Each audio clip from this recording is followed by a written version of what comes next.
President, few American innovations have changed the modern world like the automobile. Cars and trucks are now woven into the very fabric of American life and culture. And as a senator from the state of Michigan, as well as a car and motorcycle enthusiast, I'm especially proud of our state's leading role in the American auto industry. The history of the automobile is really a history of American workers, innovators, and entrepreneurs, and it must be preserved. Right before me are two pictures of two really iconic vehicles. Vehicles like the 1964 Shelby Cobra at the top and a 1967 Chevrolet Camaro. These two cars helped spark a lifelong love of cars for millions of Americans.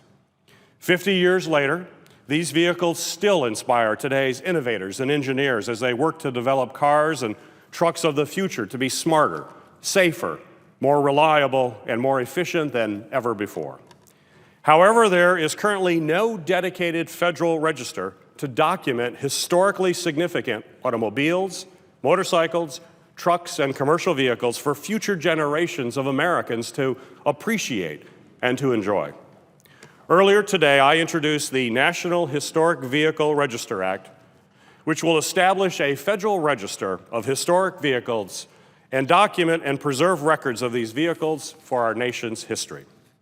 This legislation will ensure the engineering drawings, photos, and stories of historically important vehicles will be available to inspire Americans and celebrate the accomplishments of the American auto industry. The National Historic Vehicle Register Act would build on efforts of the Historic Vehicle Association to help document and preserve the legacy of some of our most historic vehicles. I recently had the opportunity to see two of the autos that have already been documented by the Historic Vehicle Association.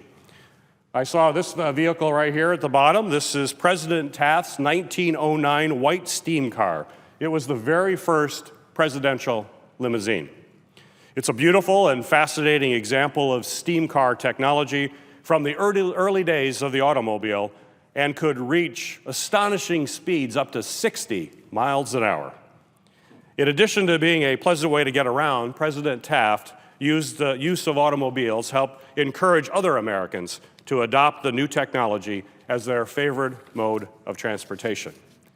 I also had the honor to see the Jeep up on the top photo, which is President Reagan's 1962 Willys Jeep CJ6. It was a Christmas gift from his wife, Nancy, and standing next to the Jeep, I could not help but to have a vivid picture of President Reagan driving it on his ranch in California, often accompanied by his dogs, Lucky, Freebo, and Victory. The Register would work to preserve these memories with members of the historic vehicles community, selecting automobiles and motorcycles to include on the Register and establishing collaborative partnerships to carry out the Register's activities.